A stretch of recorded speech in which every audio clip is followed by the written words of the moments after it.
रब करीम ने फरिश्तों से फरमाया कि वत्तखज़ल्लाहु इब्राहीम खलीला, इब्राहीम मेरा दोस्त है। तो फरिश्ते कहने लगे या अल्लाह जिसे इतना कुछ दिया जाए उसने दोस्त तो बनना ही होता है। अल्लाह करीम ने फरमाया जाओ आजमाइश कर लो, इम्तिहान ले लो। फरिश्ता इम्तिहान लेने पहुंच गया। हजरत इब्राहीम के जानवर चर रहे हैं चरागाह में, हजरत इब्राहीम भी हैं, गुलाम भी हैं, बहुत बड़ा रेवड़ है। आप तशरीफ फरमाए। एक फरिश्ता आया तो खेत में छुप के बैठ गया।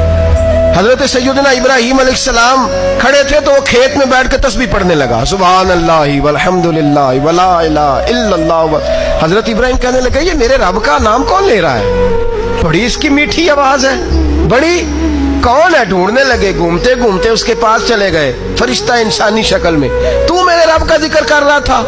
उसने कहा मैं ही कर रहा था। फरमाने लगे यार एक दफा फिर नहीं करता?